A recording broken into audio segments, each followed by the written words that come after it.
Welcome to Sahi classes. तो देखिए class 12th के चैप्टर नंबर 6 विद्युत चुंबकीय प्रेरण हम लोग पढ़ रहे हैं। तो लास्ट लेक्चर में हम लोग क्या पढ़ चुके हैं, स्व प्रेरकत्व और स्व प्रेरक से रिलेटेड दो हमारे पास डेरिवेशंस थे, उन डेरिवेशनों को हम लोग कर चुके हैं। ठीक है, तो इस वीडियो में हम अन्योन्य प्रेरण यानी म्यूचुअल इंडक्शन हम लोग क्या करने वाले हैं, पढ़ने वाले हैं। तो चलिए अपने वीडियो को शुरुआत करते हैं। तो सबसे पहले हमारा हेडिंग क्या है, अन्योन्य प्रेरण। तो देखिए अन्योन्य प्रेरण होता क्या है। सबसे पहले देखिए हमारे पास इसमें दो कुंडली होता है। एक कुंडली आपका ये रहेगा, ठीक है, इसमें हम एक धारा नियंत्रक लगाएंगे, ठीक है, एक बैटरी लगाएंगे और एक साथ में ही क्या लगाएंगे, कुंजी लगाएंगे, ठीक है। और एक और हमारे पास यहाँ पे एक और कुंडली इसमें क्या रहेगा, यहाँ पे गैल्वेनोमीटर लगा देते हैं। तो कहने का मतलब है कि हमने क्या लिए हैं, दो कुंडली लिए हैं, एक इसको धारा नियंत्रक, बैटरी और साथ ही एक कुंजी की सहायता से इस परिपथ को तैयार किया है और इसमें एक गैल्वेनोमीटर से लगाया है ताकि हम क्या कर सकें, इसमें जो भी प्रेरित धारा होगी उसको क्या कर सके, प्राप्त कर सके, ठीक है। अब जैसे ही इसके अंदर मैं क्या करूंगा, स्विच ऑन करूंगा तो इसमें क्या होगा, आपका एक धारा प्रवाहित शुरू हो जाएगा।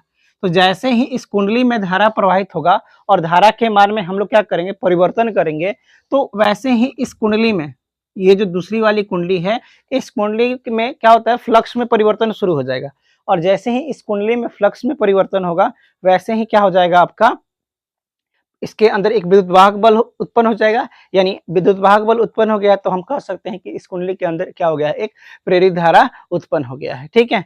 तो जब जैसे ही इसमें प्रेरित धारा उत्पन्न हो जाएगा तो जो ये घटना पूरा घट रहा है, इसी घटना को हम लोग क्या कहते हैं, अन्योन्य प्रेरण कहते हैं। क्या कहते हैं, अन्योन्य प्रेरण कहते हैं। अब एक चीज और देखिएगा कि जिस कुंडली में विद्युत धारा में परिवर्तन किया जाता है उसको हम लोग क्या कहते हैं, प्राथमिक कुंडली कहते हैं। क्या कहते हैं, प्राथमिक कुंडली।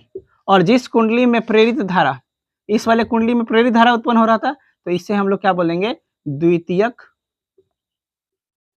कुंडली कहते हैं। इसे हम लोग क्या कहते हैं, द्वितीयक कुंडली कहते हैं, ठीक है।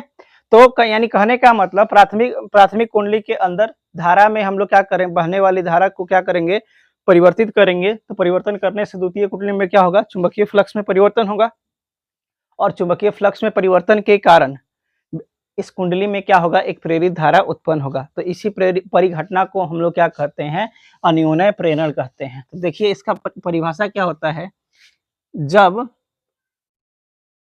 किसी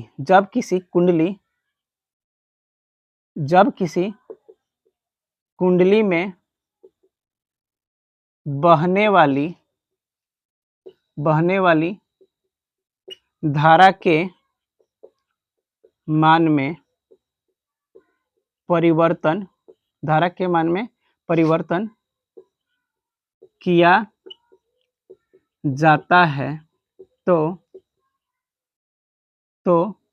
उसके पास स्थित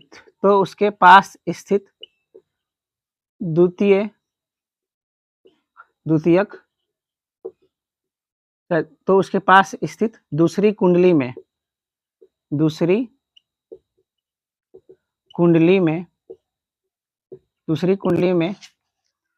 फ्लक्स में परिवर्तन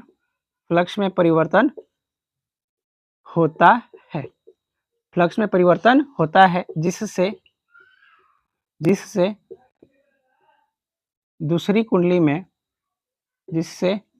दूसरी कुंडली में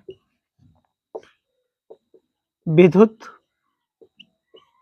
वाहक बल अर्थात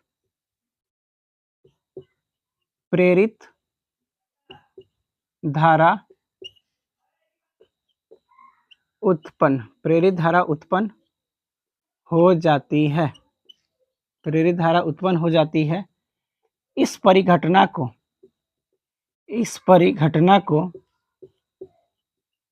अन्योन्य प्रेरण कहते हैं। अन्योन्य प्रेरण कहते यानी क्या कह रहा है कि जब किसी कुंडली में जब किसी कुंडली में बहने वाली धारा के मान में क्या किया जाता है, परिवर्तन किया जाता है, तो उसके पास स्थित जो दूसरी कुंडली है, इस कुंडली के चुंबकीय फ्लक्स में क्या होता है, परिवर्तन होता है।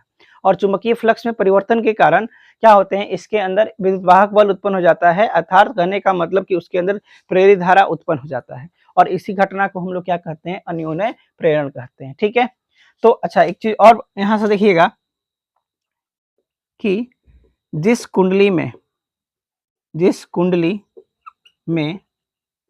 धारा परिवर्तन किया जाता है उसे प्राथमिक कुंडली तथा जिस कुंडली में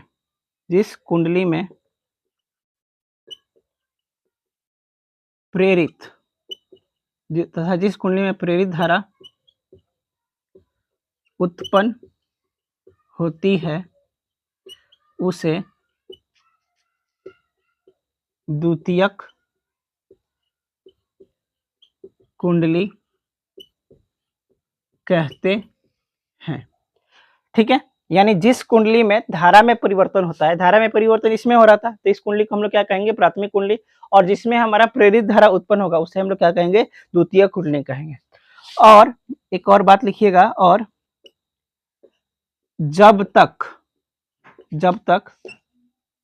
धारा में परिवर्तन होगा तब तक प्रेरित धारा उत्पन्न होगा। यानी कहने का मतलब जब तक इस वाले कुंडली में, प्राथमिक कुंडली के अंदर धारा का हम परिवर्तन करेंगे तब तक क्या होगा, दूसरे कुंडली में प्रेरित धारा उत्पन्न होगा। ठीक है, तो इतने का स्क्रीनशॉट ले लीजिए।